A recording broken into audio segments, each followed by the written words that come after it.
Enunciado? Yeah. The second one. Sí. You will receive American citizenship soon. Right? No. Yo soy. Don't go there. Guillermo, Okay. I'm recording the class. Okay, come on with your question. If you are going to receive American citizenship soon, can you say yo estoy mexicana? Absolutely not. Plus, Mexican American is a double citizenship. So even if it was Canadian or Argentinian that you have to say goodbye Argentina, you would still say, you would not say anything. Yo soy argentina, but en una semana soy americana. Seré americana, or so no. Okay. Now, if I was hungry, I'm not all the time hungry. I would be hungry right now. So then that would be yo estoy hambrienta, hambrienta. And if I was pregnant, I'm not pregnant all the time, right? I would say yo estoy embarazada.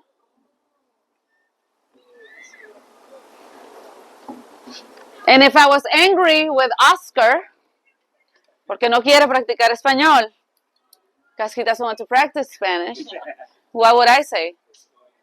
Yo estoy muy enojada, right? Yo estoy muy enojada. I've got one. Huh? I've got one. Yo soy nervioso. Okay, so now he said one that is tricky. Because he said, yo soy nervioso. I am nervous. Is he nervous all the time? Is it part of his personality? It can be. And in that case, he can say, yo soy nervioso. I'm nervous, Like I'm actually a person that is always nervous. But because I said that I'm going to be very angry at him, maybe he's just nervous right now. Okay? Entonces, él está nervioso. So he would say, yo estoy nervioso. Because of her. Right? Of me. Okay? So are we clear? Yeah. Until we're not. No, pero, okay, bueno, entonces vamos a decir algunas expresiones. Let's do, Esteban, let's do the first column here on the left side, please. Do that in the Spanish and do it in English too, please. Estoy feliz. Estoy aburrida. Estoy emocionado. Emocionado. I'm excited. Estoy nerviosa. Nervous. ¿Cómo te sientes? How do you feel? Me siento de Maravilla. Is it hard? Maravilla. Maravilla. ¿Sí? Okay. I feel great. Muy bien. Tristán, en la siguiente columna, por favor. Me siento animado. I feel lively. Me siento relajado. I feel relaxed. Me siento fatal. It's terrible. If you're feeling like something, and como to the friend. Me siento como una princesa. I feel like a princess. Okay. So this last two is saying if you feel like something, right? I feel like a clown. I feel like a bag of trash. I feel like a wish. I feel like like a failure, right? All of those. Why we have to be so negative? Yeah. I feel like a star. I feel like I'm famous. I feel like important, right? Okay, we all feel better now. Okay, entonces en ese caso, in that case, you're gonna add como, okay? Like, como es like. So, me siento como una persona famosa, me siento como importante, me siento como what was the other thing that I said? Como una modelo, como una estrella. Okay. All right. So adjectives must agree. You remember adjectives. I know you guys remember. I know you guys mastered adjectives over here. But basic rules of adjectives. Can somebody give me one? One of the most basic ones. Auto. Basic adjective rule. Okay. One of the most basic ones. They can be plural in Spanish. It can be singular and it can be plural. Okay, that's another one, Tristan. Yeah, so it has to equal the gender of the noun, right? The word that we're saying has a gender in Spanish. Surprise, surprise. Maybe I think in Chinese has like 4 different things. No, that you have to conjugate all the time, right? In Chinese, a lot, and I think a lot more than Spanish, from what I heard. Yeah, if we say a table, a tree, or a dog, there's all different words in it. All different. Okay. Well, it's similar in Spanish, but I don't know. I've never learned Chinese, so I don't know how many. If it's comparable. A few 100,000. In English is a tree or an egg. That's it. A and egg. Yes. Yeah, Yes. But in Chinese it's all different. Yes. And if the tree is tall and green and purple and short and dead, it doesn't change. It's the tree, right? Yeah. The tree is all of that. Yeah. But in Spanish it changes. So the noun is the tree, okay? And the noun is also the table. Okay? So with these 2 examples it's very easy. The table is a feminine noun. Why? Can somebody tell me why? Begins with an A. Because it ends in an A. Is that always a rule? Not always, but it gives us a clue that we can, most likely it's going to be feminine. So, mesa, la mesa, the table. ¿Se van? Okay, chicos. Oscar, I have you, I'm checking on you, Oscar. Yeah, I really want to join next Sí, week as well. okay. Yeah, thank you so much. Okay, nos vemos la próxima semana. Adiós, mucho gusto. Ciao, ciao, ciao. No, don't say ciao, ciao. You just said your name. Adiós, adiós. Okay, so la mesa, right? Y el árbol. Well, that's not a good example because it ends in the. Okay, let's say the bear. The bear. What's the bear? El oso, right? El oso. It ends in O. Therefore, the majority of these nouns ending in O is going to be masculine. That's the adjective part that I wanted to come with this kind of like rule that is going to help us how to express these emotions. But anyways, let's keep going. Daniel, ¿puedes leer, por ejemplo, esta segunda parte que dice adjectives must agree? Pablo es. No, read the whole thing, please. Adjectives must agree. Emotions are adjectives, which means they change depending on the gender and number of the person or people who are feeling them. Pablo está enojado. Pablo is angry. Luisa está enojada. Luisa is angry. Nosotros estamos contentas. We are Yes. content. Ellos están tranquilos. They are calm. ¿Más? Any questions to hear? No? It's pretty clear, right? Okay. Having feelings. Guillermo, ¿puedes leer, por favor, up to the bullet points? before the bullet points. Having feelings. Finally, several emotions in Spanish use the verb tener, to have, along with the noun instead of an adjective. The good news is that you don't need to change the end of the noun to agree with the gender or quantity. Just pay attention to whether it's tiene for a singular subject or tiene, tiene for a plural subject. Emma tiene ansiedad, Emma is anxious. Emma tiene ansiedad, Emma is anxious. Oscar tiene celos, Oscar is jealous. Las chicas tienen sueño, the girls are sleeping. Mis amigos tienen miedo, my friends are afraid. Okay. ¿Alguna pregunta hasta aquí? So what do we see here? In the first column of talking about Emma and Oscar, we're talking about a singular person, right? And they have anxiety. Well, they have, Emma has anxiety. Just one person, right? Por eso el verbo tener solamente se aplica para Emma, right? Emma tiene ansiedad.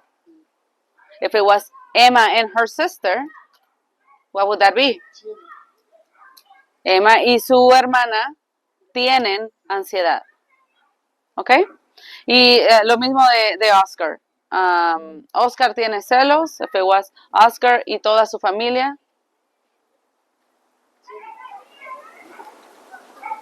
Oscar y toda su familia tienen, right? Plural. Okay. Y las chicas tienen sueño. If it was only la chica, if it only one chica, la chica tiene sueño. Y si mis amigos, nada más es un amigo.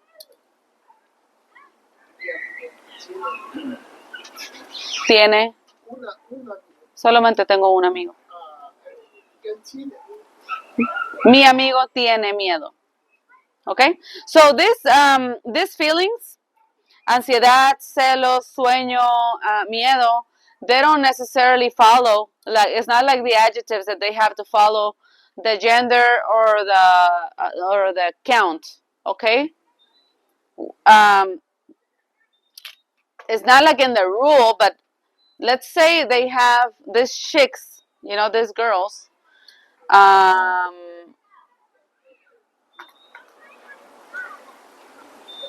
These girls, they have a lot of fears. This changes a little bit. They have a lot of fears. Tienen muchos miedos. Tienen muchos miedos. Would that translate, my friends are very afraid? Or my friends have a lot of fears? It's different, right? It changes completely the sentence, right? ¿Sí entienden? And if I say las chicas tienen sueño, you know that sueño is about sleeping, but it's also about dreaming, right? Yo tengo un sueño. I have a dream, right? Okay. Okay, entonces, si las chicas tienen sueño, las chicas tienen sueño. What about si las chicas tienen muchos sueños? What would that be the translation? Many dreams. But that's totally different than they're just sleepy. You see? So just one thing changed, right? The S at the end. And then totally changed the meaning. In this case, I added muy, and you know that muy is the adverb to make it like very much, right? To make a statement in the sentence. See, are you guys following or no? See, muy bien. Ooh, okay. Daniel, did you read? Yes. Kat, do you feel like reading? Sure. Okay. And the most common? Where are we at here? You're gonna use this one sentence and then the bullet points. Sure, okay. The most common uses of tener to express feelings or emotions in Spanish include tener miedo de fregar, We're almost leaving. We're almost leaving. tener ansiedad, to be anxious, tener celos, jealous, tener vergüenza, embarrassed, tener calma, calm, tener esperanza, to have hope, tener nervios, to be nervous. Mm-hmm. See how the translation didn't say to have afraid? Tener miedo de, to have afraid of. Tener sueño, to have sleepy, right? It's just to be, right? But in Spanish, for some reason, I don't know what's the reason, but we have to say we have it. We have that. Okay? Otherwise, it changes the meaning. Okay. So these ones are the most common ones. But can we come up with two more examples? What about in the heat here in Las Vegas? Tener calor. To be hot. Tener hambre. To be hungry. ¿Qué otro? What else? Tener prisa. To be in a hurry. Tener sed. To be, I'm going to write them down. To be thirsty. We have like 1 minute of light. Oh. So it was tener. We said prisa. We said calor. We said hambre. Sed. ¿Qué más? ¿Qué es sed en inglés? Sed, thirsty.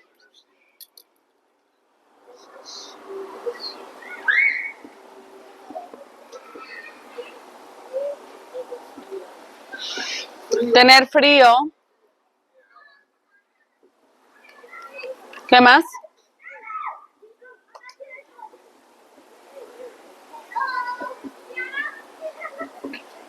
Triste? Sad? That would be yo estoy triste, but if we have sadness, or if infinitive form to be sad, it will be tener tristeza, right?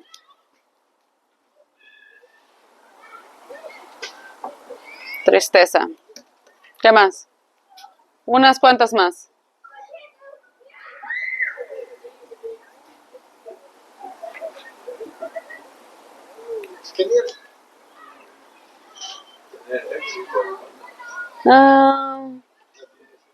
No, I think it's not an emotion, right? It's like having money, right? Or not having money, or having a car. It's more like a possession of something, but it's not an emotion. Triste. Una más. What about anger? I'm very negative today, so. Sí. Tener enojo, ¿no? Tener enojo. To be angry.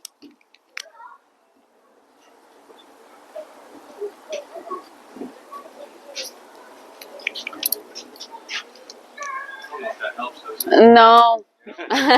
No, and I'll start bringing those too. I have plenty of those, but. ¿Por qué no abren